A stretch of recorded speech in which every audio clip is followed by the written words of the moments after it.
Welcome to the Awesemo Early Bird Podcast. It's your old pal EMac coming to you once again with Terry McBride. That's T McB out there in the Awesemo land. First off, apologies for screwing up the ads yesterday. There will not be ads every 3 minutes today, I promise you.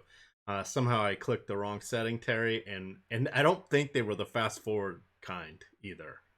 Ooh, yikes. Yeah. That's never fun. Completely I didn't have that, though. unintentional.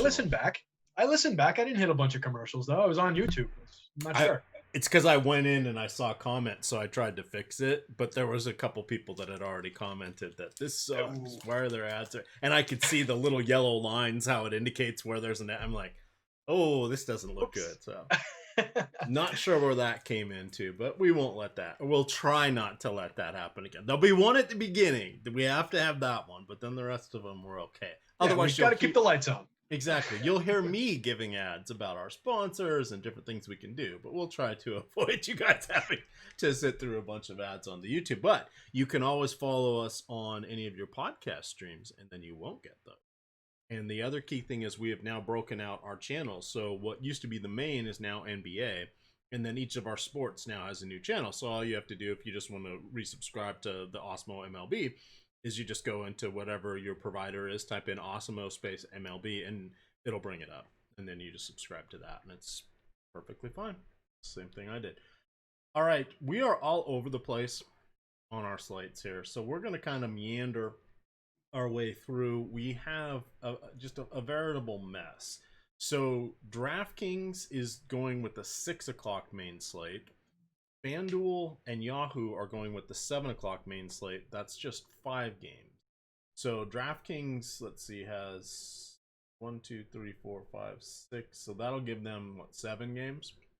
Yeah. I think. If I'm counting correctly. Yeah. Assuming nobody gets rained out, a little bit of weather here and there. Just keep an eye on literally everything. But we'll talk a little bit about pitching here. And our first game is going to be on the all-day slates, of which FanDuel and Yahoo have.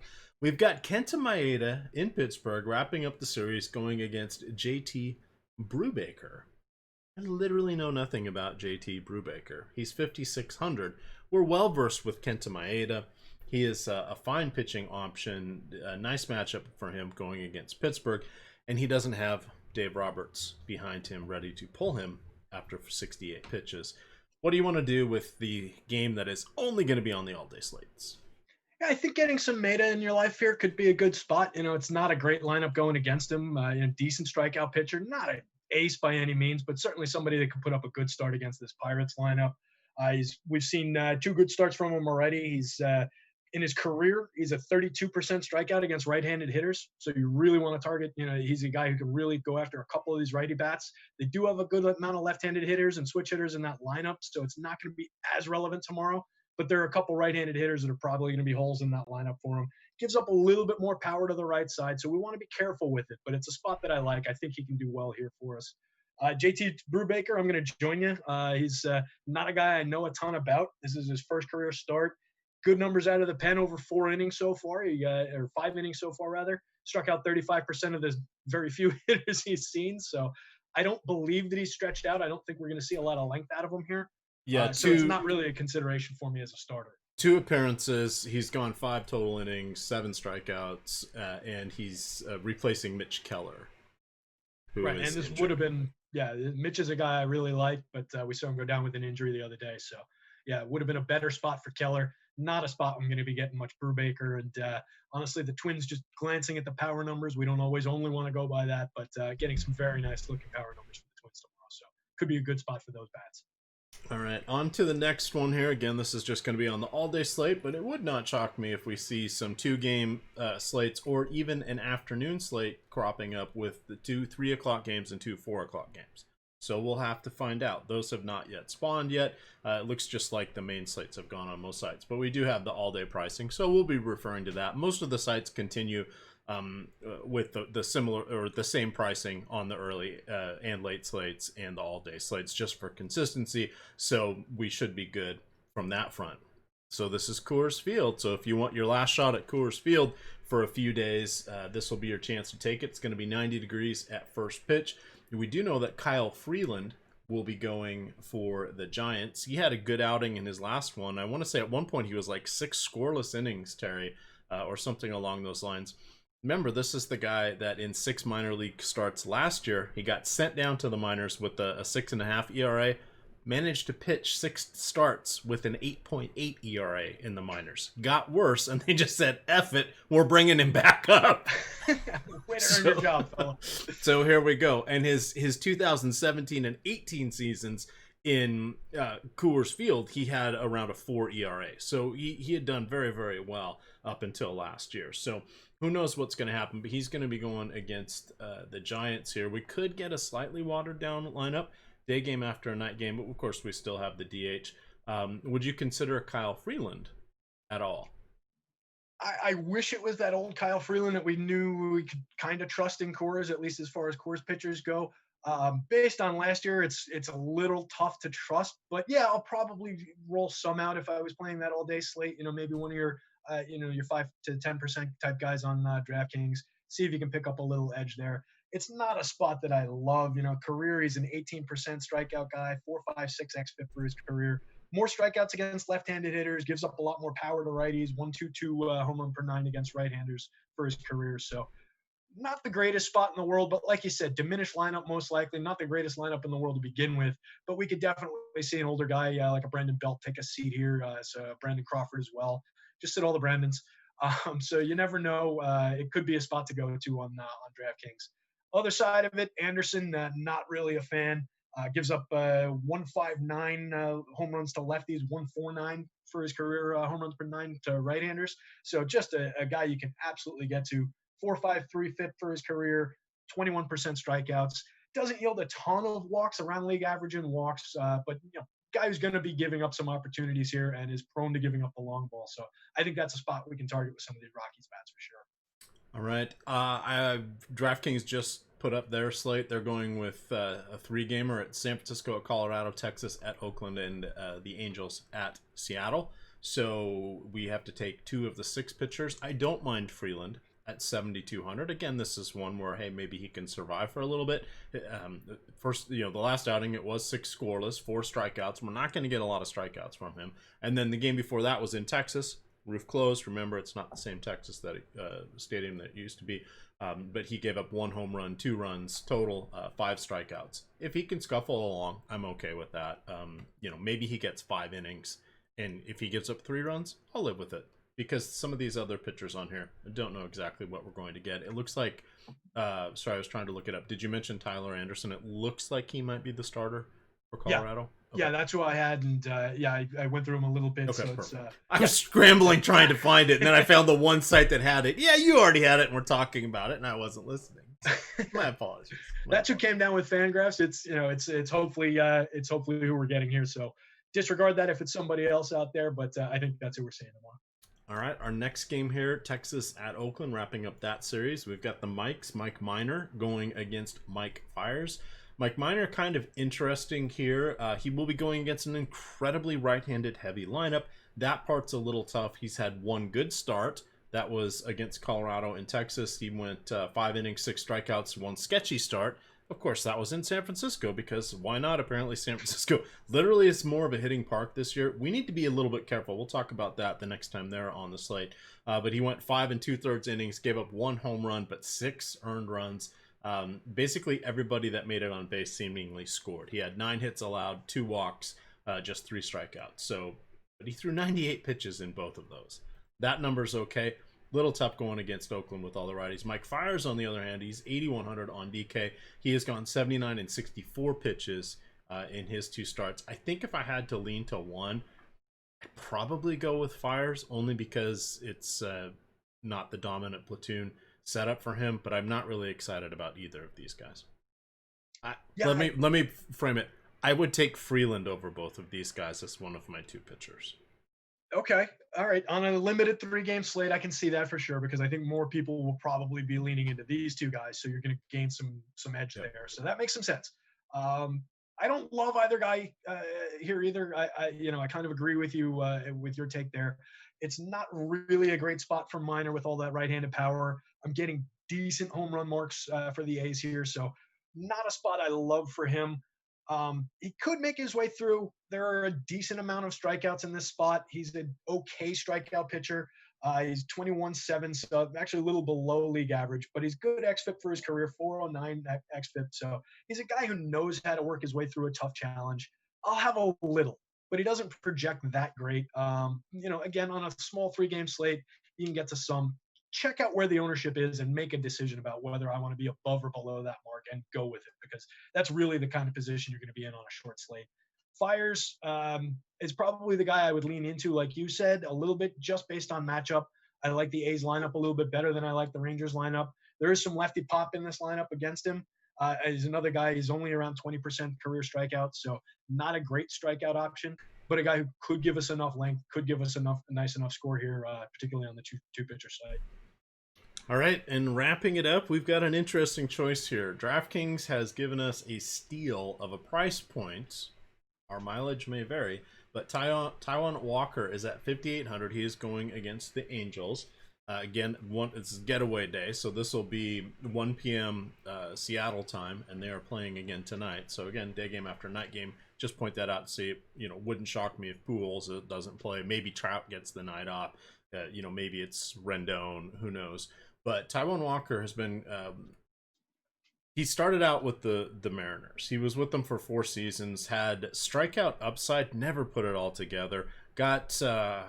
He was part of the Ketel Marte trade to Arizona, and I'm blanking on who they brought back for the Mariners. In any event, he pitched or started 28 games that first year for Arizona, and then 3 the next year, and 1 the following year. Tommy John surgery. So totally just destroyed almost the better part of 2 years there. So this will be his 7th start since 2018. I point this out because I was ready to stack against him. Hey, I even recommended it in his last start, Terry, going against Oakland. He managed to go 7 innings. He had 8 strikeouts, 2 walks, 1 hit allowed, 94 pitches. Phenomenal outing. Now, I don't know that we get that again, but I liked seeing the 94. I like seeing the $58,000 price point. That enough for me is to have him be one of my probably 3 pitchers I would use on the site. And I already said Freeland's one of the others, because then I want any bat I can get my hands on. And then we'll talk about Dylan Bundy on the other side. But what do you want to do with Walker here? I mean, that's a price point where I don't think you can walk away from it. Just even if you got 75 pitches with his kind of upside, with a strikeout per like 5 strikeouts or something like that at that price, it'd be well worth it. Sure. Yeah, I think, it's a good spot at that price. I think that's a good call. He does have that strikeout upside. I was really, really happy to see the 90-some-odd pitches the last time out. That's a great sign for a kid coming back after missing 2 years with TJ. Really, really strong outing that time. If we can get any kind of similar pitch count, I think it's worth buying into. Like we've discussed a bunch of times, a lot of this year, especially on the 2-starter site, is just going to be buying pitch count and hoping that you're getting through. So, yeah, I think he could give us that kind of an option. And he has upside. There's definitely strikeout upside in this lineup, particularly Albert Pujols isn't Albert Pujols anymore, but you get a guy like that out of the lineup. It's a power threat that does come out of the lineup. Even though he's not who he once was, you're going to be getting a bit of a downgrade if they swap him out. I would probably expect Trout to go with the recent days off, but you never know. Day game after a night game player like that, you want to protect him. So there's definitely going to be some spots in this lineup that he's going to be able to exploit.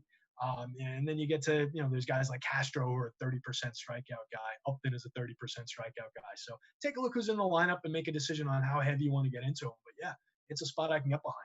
Yeah, and the only reason I say I should have finished that thought. They're flying from Seattle to Texas, so long flight. True.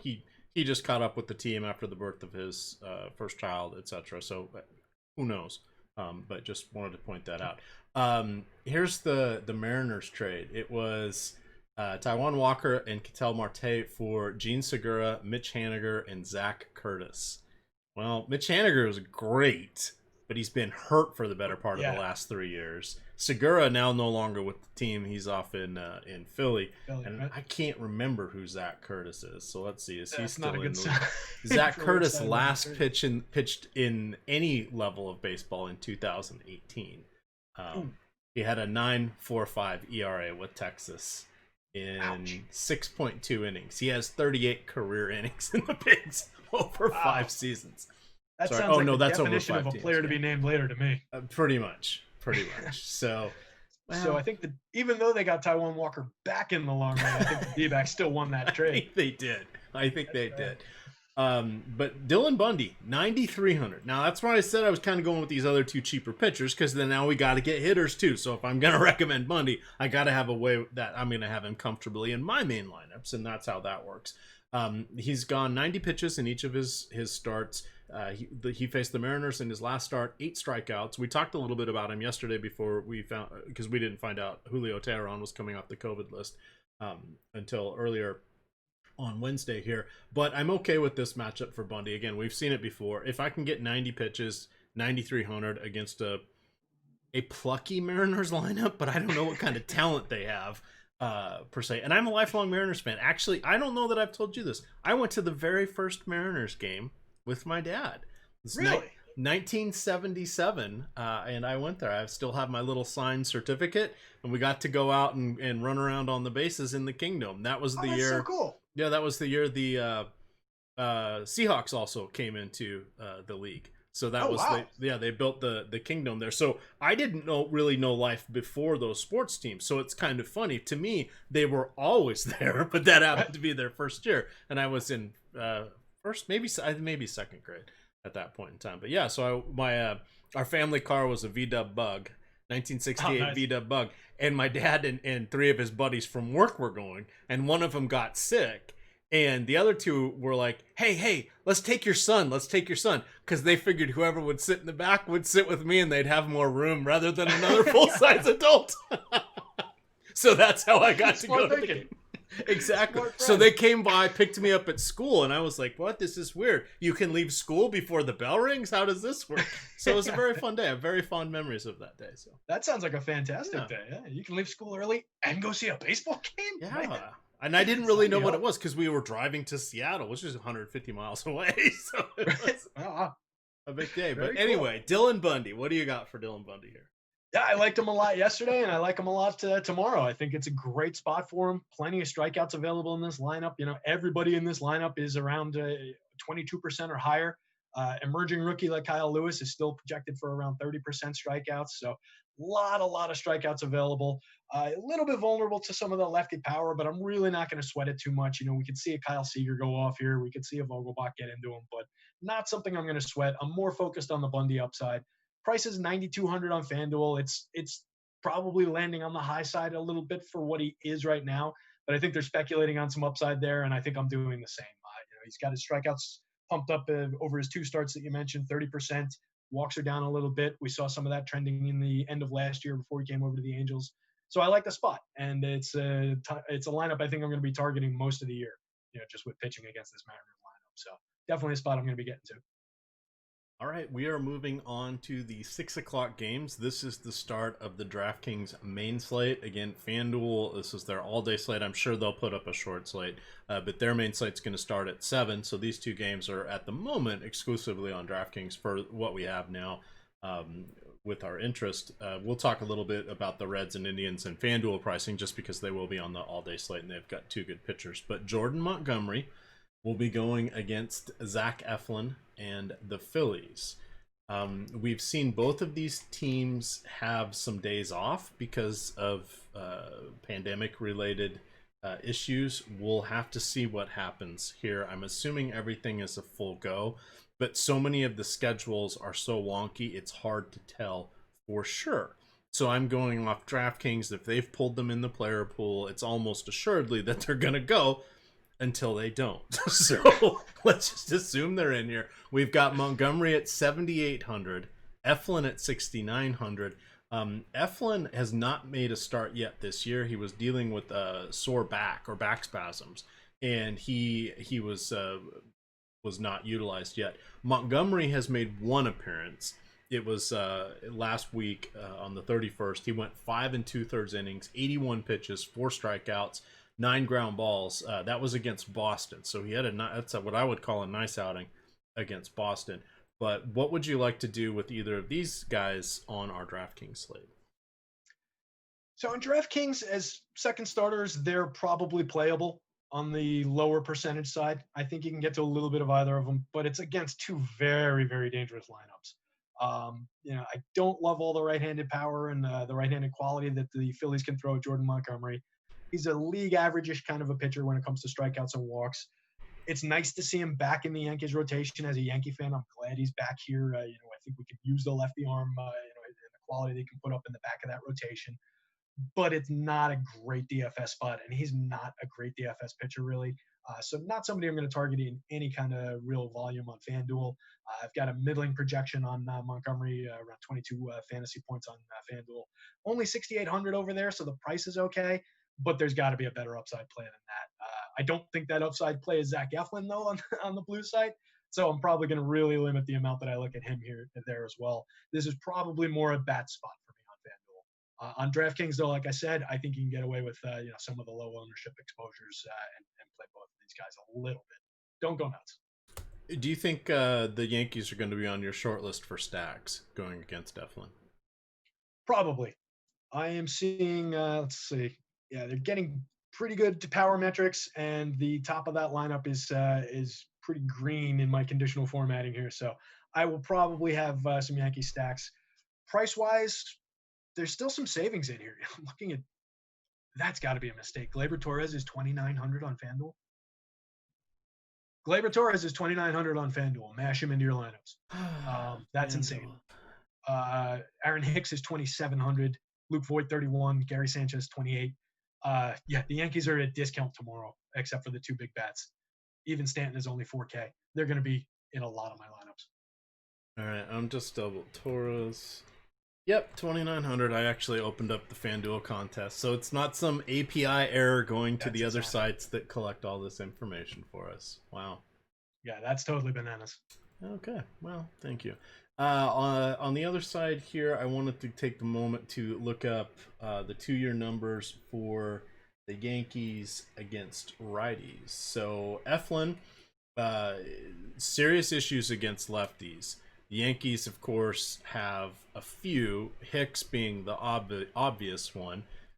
Tauchman, Brent Gardner. I mean, we saw Mike Ford. Yeah, we saw Ford batting 5th tonight on Wednesday, so he could be in the mix there. All of a sudden, you're going against Eflin, who last year, or pardon me, over the last 2 years, has a 230 WOBA or ISO against lefties in a 360 WOBA, 19% strikeout rate, but nearly a double-digit walk rate. And then those Yankees lefties against righties all are above 200 for isolated power, even Brett Gardner. So that means there's some good pop in their bat. Now, isolated power doesn't mean home runs. It's extra base hits minus hits. So it just tells you how many additional bases you advanced on that. So we like 200. That's kind of elite. 180 is about where you want to be. And then you get those sickos like Trevor Story and Nolan Arenado that have like 350 isolated power against lefties in Coors Field kind of things, where you're like, okay, they're like a demigod or something like that. They're twin Thors, shall we say. I'm watching the Avengers. We just I turned it off tonight where Hulk punched Thor. That caught us off guard. I didn't expect that. In the at the end Grand of a Central fight. Station. Yeah, I just kind of turned it, poked him one, and started laughing, and that's where we paused it. We're like, oh, because my wife said, "Oh, I think this is a good spot. Don't you have a podcast?" I'm like, "Yeah." She goes, "I'll pause it," and then we were just kind of watching and waiting for it. So we're like, "Wait, did he just hit him?" Yeah, it was a fun little button on that scene. Yeah. That's punching out like right in the middle of the climax, though. Wow, that's we're very the dedication on you, man. Well, we didn't want to wait too long because we knew there was probably about 20 minutes left, and that would have put us way late on the pod. So I appreciate that. We will be watching it tomorrow. But in any event, I think the Yankees are going to be on the short list for stacking. But as a Yankee fan, I just was seeing how you felt. Yeah, now that I'm seeing those prices, and if we get some Mike Ford action, maybe a Tauchman in there, you're probably going to be able to get different with ownership without sacrificing a tremendous amount of upside. So that's a stack I'm definitely going to be eyeballing tomorrow. All right, our next one, you've got some pitching to talk about here. So we've got Carlos Carrasco, who has gone 84 and 87 pitches in his 2 starts. He did give up 3 home runs in his last one. That was against the Minnesota Twins. Should be no real surprise there, but he has had he got 5 strikeouts against the Twins. A phenomenal game with 10 strikeouts against Kansas City. He's all the way up to 9,800. But here and on the all-day slate for FanDuel in particular, there's someone that really has a good chance of getting a quality start, going those 6 innings at least, and then we'll have to see if he can stay at 3 runs or less. On the other side, you have Luis Castillo. We kind of talked about him. You want to hit some highlights on this pair of aces? Yeah, pair of aces for sure. They're my 2 highest projected starters on FanDuel for the entire day. I've just got all the games in here, so both very, very strong options. Challenging lineups to go up against, but nothing that either of these guys can't handle. We talked Castillo a little bit yesterday. Just a dominant starter these days, racking up the strikeouts like crazy. So definitely a guy I'm going to look at as we get into Carrasco. It's great to see Carrasco back. Gave up a couple solo home runs, which is kind of the story of Carlos Carrasco sometimes. Not a guy who is prone to the long ball, but it seems like every now and then he'll give up just a few solo home runs. I'm not sure what it is, but he's able to limit the opportunity so that those don't come with guys on base. Limits the downside a little bit sometimes. I'm not exactly sure how he manages it, but it seems to work out sometimes. So not the most scientific analysis there, but a guy that I like to get to. Since he's come back from leukemia, which is phenomenal and great to see. He's been, pretty quality. He's a high 20s guy for his career, good walk rate for his career, only 106 home runs per 9 overall. So great starter guy I'm going to target for sure. The price is high on both of these guys, but I think they're both worth it. And it's probably going to keep me off of some of these bats. These are teams I like to go to, but in this spot, I think I'm going to stay away from these bats a little bit. All right. Our next one. This is where we have something crazy. Rumor is you might be on the DFS MLB strategy show tomorrow. Is that true? That is the rumor as I hear it. Right. Apparently, I just can't get enough of me these days. I'm going to say, I must have discovered you, right? Is that how this works? You got to go on your first show tonight with me in front of the camera. Now you'll get. Who are you paired up with? Do you know? I think it's me and Josh in the morning. Okay. Excellent. So that should be a good one. Yeah, that should be a fun one to do. And I'll get up early and get caffeinated and get the cobwebs out of my eyes. But yeah, I think you get all the credit for bringing me along. And what is it, Colonel Tom? Yeah. Oh, something Colonel like Tom that. To my Elvis. Yeah, there you go. Did I just compare myself to Elvis after 1 week? Woo, man, getting a big head already. Sometimes it happens. So Tyler Chatwood.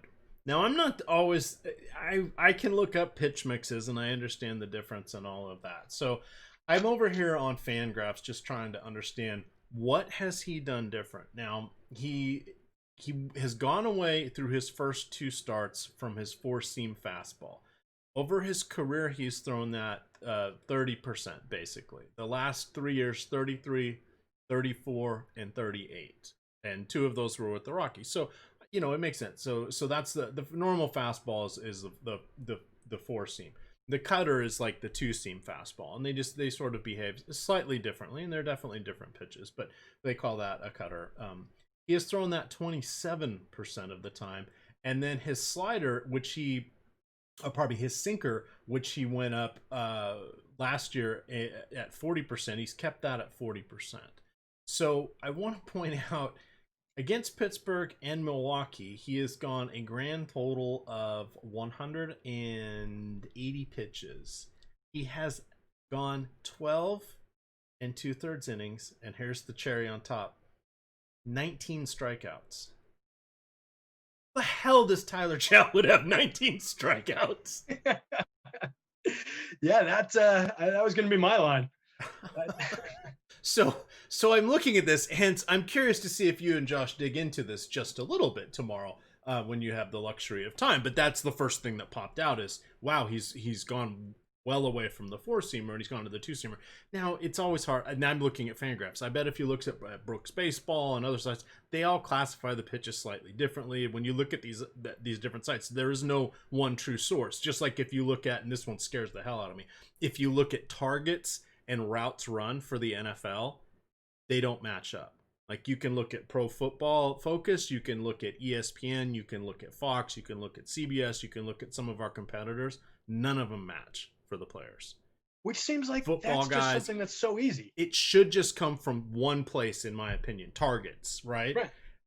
So I don't know who makes the judgment calls, etc. So I'm just saying that would make that blows my mind that it doesn't. It doesn't shock me that pitch mixes are slightly different, because if they're taking different data inputs, okay, I get why they're going to be slightly different, because there is no official MLB classification as far as I know for this sort of thing. So yeah, it's side by side as far as I know. Right. They take the pitch FX data and all that other stuff. Anyway, that's neither here nor there. But it looks like there's been a dramatic shift to the cutter. So I don't know what that does or doesn't do. Does it break against riders? I'm not as good with that as Adam is and a bunch of the others. But to me, it seems something has changed. We have a lot of strikeouts. We want to be ahead of the trend. Of course, this could be the old magic trick where you yank the tablecloth and everything's supposed to stay on the table. We're going to yank it with Tyler Chatwood and everything's going to come onto our lap. So. Yeah, I think I might wait one more start before I put all my dishes on that table. Chatwood's just not a guy I trust. Hey, when people change their pitch mix, you see results like this sometimes. We're going to talk about another guy later, Josh Limbaugh, who did the same thing while he was in Korea and now is a different kind of a pitcher and might have some upside. I want to see it a little bit more before I trust it from Chatwood here. For his career, he's a 16.8 strikeout and 11.9% walk mark. He was very, very good on the road in 2019, but overall 150 whip. That seems like a guy that's going to create opportunities for the other team, not a guy who's going to be sitting him down with any regularity. If the pitch mix is truly changed that much, and I'll look into it overnight and I'll see if we can come up with anything on it for the strategy show tomorrow. Maybe you target him a little bit, but his price on FanDuel is very high. He's at $9,600 on FanDuel. Tyler Chatwood is not a $9,600 FanDuel pitcher to me. I don't care how many guys he struck out his last two games. What is he on DraftKings? 98. 98. Wow. Oh, I'm sorry, 94. Still, wow. Holy cow. Yeah, he's priced up. Wow. And then the other thing I want to say is, so when Adam, and I'm sure you dive in as well, there's other things to look at that can help you find this. You can look at release points. You can look at the plane the pitch comes in on. You can look at spin rate. You can look at what they call movement, which means how far out of the, think of that as variance on the path of the baseball, to the right, to the left, up, down, etc. So when you throw a fastball, it doesn't always go perfectly straight unless you're Nadia Eovaldi. But other people will have movement on it, and that's because, you threw it with the, you caught it with your fingernail, or you had your different finger on one of the seams, or you twisted your hand just slightly as it came out off your finger, or you left the lead finger on it a little bit longer. That's how baseball pitchers do. They locate their pitch, but they're locating it 3 inches away from where you think it's going to be, and that's all the difference they need. So there is the data that you can go look at that. Adam will wade through all of that stuff, and he'll, if there is something, he can come in, and I'm sure you know how to do that too. I don't ever go in and look at that because there's other people that do that better than I do, but there looks to be like there might be something there. We may not want to take hitters against him as well. Right. It might not necessarily be a spot to target. I do like some of those Royals bats, but not to any crazy degree where I'm going to have to be on them. They're not pulling extremely strong home run numbers. They're not pulling great projections for me. So there's a few guys in there I might throw a couple stacks at them, but it doesn't necessarily mean that it's a lineup that we want to target. And yeah, I love getting into some of the, the pitch mix stuff, the release point stuff, the spin rates. So it's something I've admittedly been a little lazy on because I've fallen back on guys like Adam on the strategy show over the last few years. So I'm going to have to start getting back into it a little bit and making sure that I have that at my fingertips for some of these guys. But yeah, it's important stuff to look at. How often is he able to repeat that delivery, that release point, and get that for the same pitches? Because then he can disguise pitches and you can gain a whole lot of ground off of that. So it'll be an interesting one to look into for sure. Yeah, most definitely, and we'll want to check that out. And then, reminder, you can definitely get behind the paywall here at Awesemo. We have a variety of promo codes. The half off one just recently expired, but there will be others popping up. We are also giving away some free player projections on Instagram and Facebook. So we're not giving the full list of players, but they're highlighting different players. And what you can do there on the Instagram page, which is at Awesemo_CM, or over at the Awesemo Facebook page, if you comment on those posts where they're listing that, they are saying, you just answer whatever question they have, and you're in a drawing to win one free week. of Awesemo premium content. We're trying to drive some people over there. On a couple of these, there's been less than a dozen answers, so but you got a 1 in 10 chance of getting a free week of Awesemo. So go check that out over there on the gram. Is that what the kids are calling it these days? I don't know. I mentioned I do have a Instagram account, but I can't seem to log into it. So yeah, you mentioned I asked him. Mine is for my dog only. So yeah, he checks it out every now and then. He's got a couple dog friends. That's about it. All right. In any event, let's move on here. Now we're into that was our first 7:00 game. Continuing through, we have Zach Galen and what is his name? Brandon Belak, who is we'll go with Belak, making his third appearance here for Houston. He has gone 40 pitches in his last outing. That was against the Angels, and he lasted 2 innings. He went 53 pitches the time before that against Seattle. So I would say 50, 55 pitches seems like a reasonable baseline. He's 7,500.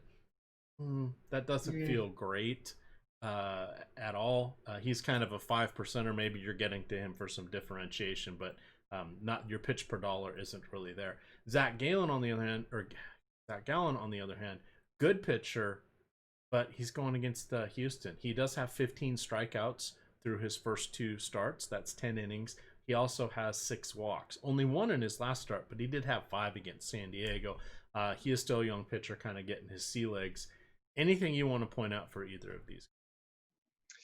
Not particularly. I think you hit a lot of it. Neither one of the Galen's a good strikeout pitcher, but there's some hitters in this lineup that are gonna probably exploit him on the walks a little bit and create some opportunities. He might not give up home runs, but he's gonna probably have guys on base and a couple gappers. Could be one of those, just a 5-run kind of a game. So might keep Houston down a little bit. I'm not entirely sure how much I'll target that stack. They're not looking as good as they normally do for me, but that doesn't mean I'm going to be targeting Galen too much. He is only 8,200 on FanDuel, so you're getting a little bit of savings over some of the other top starters, but I don't have a great projection on him. Belak, definitely not somebody for me. He's only 5,500 on FanDuel, but even with that differentiation, I just don't think we can expect much out of the kid. He's 14 starts in the minors, and I think it was AAA last year. Minor league xFIP of 4.91. That's pretty bumpy. He was a 24% strikeout, 10% walk guy in the minor leagues. This does not look like a good spot for him. I don't love the Diamondbacks lineup, but against a quad A pitcher, we'll call him, we'll be a little generous. I think they could get to him. So that's probably a stack I'll take a look at a little bit harder tomorrow. All right, speaking of quad A pitchers, here he is, Tukey Toussant coming in. That's a great little segue there. He is going for the Braves against Toronto. 8,300 on DraftKings. I recommended him on Saturday, and here was when he pitched against the Mets. He was 7,300 on DK, and my thought was, I hope he gets 55 or 60 pitches. I hope he gets 4 or 5 strikeouts. I hope he only sees each batter no more than twice. It kind of worked out. He got to 60 pitches, and they sent him back out for another inning. He ended up surviving, but it was a little touch and go. He had ended up with 3 walks, did get his 5 strikeouts. And the note here is 45 of his 74 pitches were for strikes, which is good, but not great still. But he does have the strikeout upside. The time before that, he went against Tampa Bay, got his butt kicked. 6 earned runs, went 67 pitches, 6 strikeouts though. So he's kind of the Nuke LaLoosh of what we're doing here. There aren't as many bats as we really want to pay up for.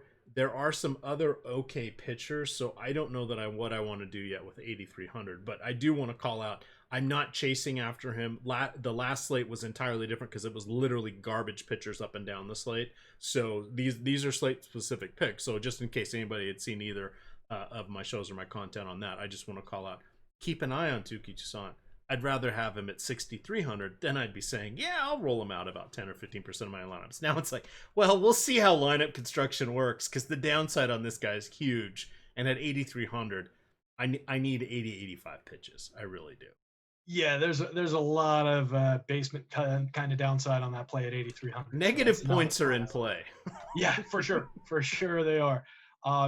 He's a good prospect. He's another one of those seemingly endless Braves pitching prospects. They just, one goes down and they bring another one along. So he is a kid I think will turn into a good pitcher, but probably needs a little bit more seasoning. I don't think he's entirely there yet. He's a mid-high 20s strikeout percentage guy in the minors. good, not great. Decent prospect, but I don't know how many innings we're getting out of him. I don't know if we can rely on it for that price tag. It's a big question mark. I'm not. I don't really trust that. On FanDuel, he's only 6,300. You actually nailed the price that he is on the blue side. But again, he doesn't project out well. And if we're only getting 4 innings from him, something like that, it's not really a spot I want to get to. Even against these Blue Jays bats, there is a lot of strikeout upside in there, but there's some quality there. They're going to come around. I don't know what they've done so far tonight, but I like them today. I think they're going to come around a little bit for us. So I'm not worried about the Blue Jays yet, and I'm not targeting. All right, Nate Pearson. That kind of feels sort of like my example. I don't really want to target him either, basically because it's against Atlanta. He's a righty. His made his major league debut on last Thursday against Washington. He went 5 innings, 75 pitches, 5 strikeouts, 2 walks. Just don't know enough about him, and I still respect the Atlanta lineup even without Ozzie Albies. We saw, I think Freeman was out on Wednesday night. But you've got Freeman, you've got Matt Adams, you've got some lefties they can put in there. Yeah, Freeman and Adams particularly would be the 2 guys that we're really going to have to dance through and avoid with Pearson if we play him tomorrow. The rest of the team, they get a lot of their power from the right side.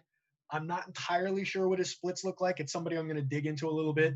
He does have a 99-mile-an-hour heater that he was dealing with the other day, a wipeout slider. He's a tippy-top prospect for the Blue Jays, so he's a kid I'm interested in.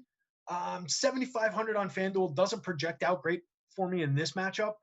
So probably a guy I'm going to keep my eye on in future starts in better spots. But I'm going to dig around on him a little bit, see if I can justify making some small moves with him tomorrow, just to have him in a few lineups in case he does hit that upside.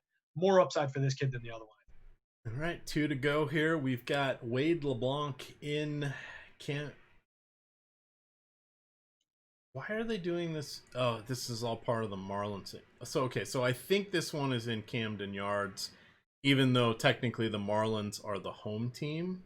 Oh, damn it! Because right. They had to cancel that series, and they're trying to eliminate some travel and some other stuff, and because it was the Marlins that sat out, yada yada yada. In any event, this one is in Camden Yards. Yep. Still, Wade LeBlanc, an interesting pitcher to go against Miami's AAA team. I don't even think it's their quad A team with the number of people they put on the disabled list. They already had to play. They did a doubleheader on Wednesday, right? God, these days are all blending. Yeah, together. I think so. I think they have a doubleheader today, so 2 7-inning games today, right? Yes. Yep, yeah. That is correct. So again, who knows what's going on? But Wade LeBlanc, if we can get 70 pitches from him, that would be perfectly fine. He went 83 and 76 in his 2 starts. Never spectacular. We hope he doesn't get blown up. He has given up 3 home runs. Key thing is he doesn't allow base runners. He gave up 5 total runs on those 3 home runs, has 5 total earned runs. 3 home runs. I don't know if they were solo shots or what, but he only has 1 walk through 11 innings, and he only has 8 hits allowed. So he's doing a relatively good job of just letting the ball go in play. I don't mind that against this Marlins team. I'd like it better in Marlins Park. I'll accept it in Camden Yards for 6,600. Yeah, I'll be interested to see what the change in Park when I flip that around does to his projection. I was getting a nice little projection when it was with the Miami Park factors. I expect it to come down a little bit in Camden, but it's a guy I still like. He's not expensive, not a big strikeout guy by any means, of course, but he's going to limit opportunity. And against this team, that's really all that you need. There's a couple big righty bats. You got like a Jesus Aguilar could get into him for a home run, but not getting a crazy power number on him. Nobody that you're really afraid of in this lineup. Only Sean Rodriguez in this lineup is projected for over a 200 ISO. Corey Dickerson is around a 190. Aguilar's around a 190. So not big power bats, not anybody to really be afraid of, and a fair amount of strikeouts. So even a guy like LeBlanc, you could see him put up 4 or 5, which might be enough. And for the cheap price tag, he's a guy who can help you get to bats. I like it better on the 2-pitcher side as always, but he's a guy I'll probably work into some of my lineups on FanDuel too, just to get to capture some of that upside and honestly to be able to stack whatever I want bats wise because he's only 6,600. All right, wait for the fun jokes to be around. We have Sterling Sharp. How many of you guys even remember Sterling Sharp, tight end, Shannon Sharp's brothers in the Hall of Fame? He is pitching. Well, not that Sterling Sharp anyway. But Sterling Sharp is making what appears to be his major league debut here. He has, let's see, pitched 2 different seasons in college, and then he's college or JUCO? Eastern Michigan and Madison. So the MAC, and I don't know. Madison might be a junior college. The Northwoods League, that's Collegiate Summer League. Sorry, okay, had to look that one up. But then he's bounced around a lot with the Nationals, actually, in their rookie, their low A, their high A, a little bit of double A. But for, let's see, he has not pitched above double A. He has 118 innings in double A. The remainder, so let's see, 200, we'll call it 250 innings in low A and upper A. I don't know what to do with him. He's a starter, in theory. I don't know what to do with him. He's $5,000. That's all I've got. There's no other information out there on him. Honestly, that's quite a bit more than I had, because I had Eliza Hernandez starting in this spot. So well, I had saw him too, but I don't know if he had. I didn't go see what games they. I honestly didn't have time to dig in it. He was the last one I was getting to because I didn't really care about the spot. So he went in the doubleheader, the night game. So it's probably So it'll probably be Sterling Sharp, not that one. So based on what you said, maybe as a little 5%er on a 2-pitcher site, Orioles not a ton of offense here, but they do have a couple guys who can turn on a baseball every now and again. I love Austin Hayes at the top of that lineup. Santander can get into a pitch here and there. Maybe we get that bizarre Chris Davis home run, but the guy we're talking about, Sterling Sharp, a lefty or a righty? Yeah, we're due for Chris Davis. He is a righty. He's a righty. Okay, so we could get that once every now and again. Chris Davis pop his head out of the ground and whack one out, whack-a-mole style. Just taking a quick peek at him on Brooks, it looks like he's a very low velo sinker and changeup mix. 87-mile-an-hour sinker feature pitch and a 80-mile-an-hour change. Not exactly a crazy big arsenal there. So once they see this guy second time through the lineup, might be able to get to him. I'm not sure how much pitching we're expecting from him, but maybe it might make sense to poke around and roll a couple of Orioles stacks at him. Who knows? Spot we'll look into a little bit more tomorrow. All right, final one of the night. Gigo Gonzalez in a Remember Me game going against Milwaukee. He's gone 77 pitches against KC, 70 against Minnesota. Minnesota tagged him for 6 earned runs. Kansas City didn't get anything off him. On the other side, we have Josh Lindblom, who is 5,300. He had 64 pitches in his last outing, 5 strikeouts, 3 walks. He is a slightly more polished Tukey Toussant. Sounds about right. It's not much better matchup going against the power-laden Chicago White Sox with the addition of Yasmani Grandal and Edwin Encarnacion, and Luis Robert and all those guys. Eloy Jimenez. Tough spot for sure. Tough spot. So it's Lindblom's a guy that I like. He was sneaky last time out. He was one of my higher projected pitchers, despite hadn't pitched in the league in 2 years. I liked him coming over from the KBO. While he was over there, he worked on, I believe it was his cutter, and I'll double check that, but I think it's his cutter that he's throwing a lot more. And it became a really effective pitch for him. Became more of a strikeout pitcher. Wildly different league over there, but they parallel more to MLB than, say, the Japanese league does, where the Japanese league is more of a slap hitting kind of a league. KBO is more of a power hitter, swing and miss kind of a league. They don't hit as many home runs, but they try to. So that's kind of the focus of them. So I expect him to be around like a 25% kind of a strikeout guy this year. I think we can get quality out of him. I don't know that this is the spot, though. 6,500 on FanDuel, I'll definitely throw some darts with him. You can pick off some strikeouts against this lineup. Those are available here. John Moncada is a 27% strikeout guy. Grandal's a 24-25% strikeout guy. McCann, if he's in the lineup, is like 28. So there are Luis Robert is like a 25. So there are strikeouts available here. I think he can get the job done, but it's not a chance I'm going to take in any gigantic volume. It's not something I really want to get to. On the other side, Gigo Gonzalez, I think you put it pretty well there. It's a remember me kind of a spot for him. Has done well limiting the home runs over his career, 0.78 home run per 9.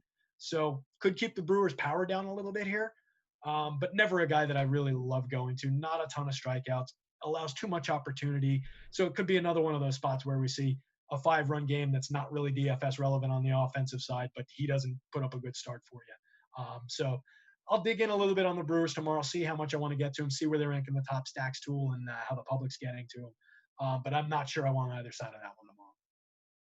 How old do you think Gigo Gonzalez is? 33. Oh, 34. Pretty good. Okay. All right. I'll take that. Were you thinking younger or older? I thought maybe a year older. How many years has he played, do you think? 8. 13. 13? Oh, jeez. I was trying to undercut it because I thought you were asking because it was low for his age. No, it's kind of high, actually, because he had that is high. 4 years with Oakland. Right. And then he had 6.5 with the Nationals, then transferred, or I think they might have even released it. I forget if it was they released him or it was a deadline trade where they got a bag of baseballs or something one of the years. Yeah, I think it was that. I don't remember what, though. Yeah. Okay, so it was a longer stint with the Nats than I thought. I was thinking 3-4 years-ish with the Nats. Oh, and he took the ball every 5 days. 32 starts, Yeah. 27, 31, 32, 32, 27, then made 5 more that year for Milwaukee. Last year, he wasn't, they didn't, I don't think Milwaukee even signed him last year at the first part of the season. He was just hanging out, if I remember correctly. And then he came on partway through the season because he was one of those guys along with, not that he was a great guy, but there was just people that they weren't signing. I'm blanking on the reliever, and there was a couple other hitters. Yeah, there were a few guys last year. Yeah, those were the better guys, but he was one of the guys where it's like, how is he not on? He's a legitimate 4 number 3 starter. You can put him in some leverage situations. It can be a little scary. I don't want to count on him all the time, but he's a 3.7 career ERA across, almost 2,000 innings. That's still relatively solid. Right. And for a team like, say, the Royals or somebody like that, that wasn't really going anywhere last year, just an innings eater, a guy you can stick in the rotation and expect 30-some-odd starts from. So, surprising to see guys like that go unsigned for a while. Anyway, there we are. All right, that'll do it for us. Reminder, you do have the DFS strategy show in the morning. It will be Terry and Josh Engelman. We will have a couple NBA shows. We'll have definitely live before lock MLB. Stay tuned because we'll have to see where we feather in these different shows because of that weird 6 o'clock FanDuel start time. We may just go with the targeting a 7 o'clock start with the shows. We're going to have to see where the main baseball slates are as well. There is a lot of moving parts with all of the sports back, but hey, that's a good problem to have after the last 4 months. For sure. Oh, man. Nice change. All right. With that, gamers, good luck.